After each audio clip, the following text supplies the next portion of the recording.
ৰঞ্জন দৈমাৰী আৰু ছগৰাকী যিখিনি প্ৰাক্তন NDP সদস্য চুক্তিৰ পিছত শান্তি চুক্তি যেহেতু সম্পাদিত হ'ল, ইয়াৰ পিছত তেওঁলোকক যেহেতু চুক্তিৰ আগতে কনভিক্ট কৰা হৈছিল বা যাৱজীৱন কাৰাদণ্ড হিচাপে এটা ৰায়দান দিয়া হৈছিল, সেই ৰায়দানটো সুপ্ৰিম কোৰ্টত পুনৰ আৰ্জি বা আমি বেলৰ কাৰণে আমি আবেদন জনাইছিলোঁ। একেলগে আমি সকলোৱে মিলি ঘৰৰ পৰিয়াল, প্ৰাক্তন NDP, এপছু, চুক্তি স্বাক্ষৰকাৰী দল সংগঠন যোৱা 18 তাৰিখে মহামান্য উচ্চতম ন্যায়ালয়ে এই যে বেলৰ যে আবেদন আছিল সেইটো কনচিডাৰ কৰা নাই, তেওঁলোকে সেইটো পিছুৱাই দিছে।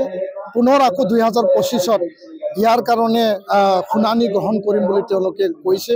তো ইয়াৰ কাৰণে আমি আমাৰ দাবী, আমাৰ আহ্বান, আমি সদায় সেই কথাকে বাৰম্বাৰ কৰিছোঁ যে শান্তি চুক্তিৰ পিছত চুক্তিত যিসকলে স্বাক্ষৰ কৰিছিল, স্বাক্ষৰকাৰী আৰু চুক্তিৰ সংগ্ৰামী দল সংগঠনৰ নেতৃবৃন্দ কেন্দ্ৰীয় কাৰাগাৰ গুৱাহাটীত যি তেওঁলোকে আবদ্ধ হৈ আছে, তেওঁলোকক মুকলি আকাশত এৰিব লাগে।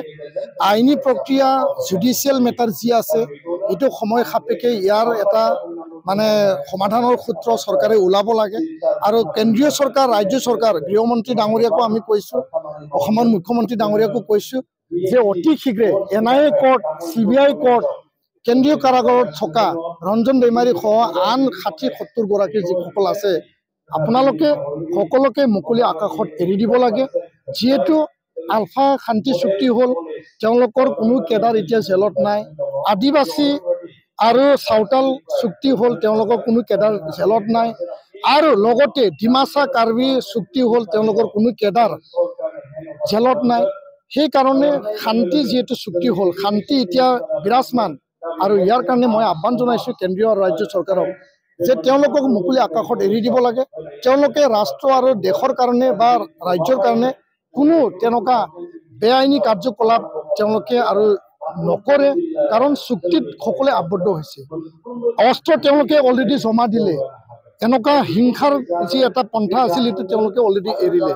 তো ইয়াৰ কাৰণে সেইটো চাই পেলাই চৰকাৰে চুক্তিৰ আধাৰত তেওঁলোকক এৰি দিয়াটো চৰকাৰৰ এটা দৃঢ় পদক্ষেপ বুলি মই ক'ব বিচাৰোঁ। তেওঁলোকে ল'ব লাগে, সেই দৃঢ় পদক্ষেপ ল'ব লাগে।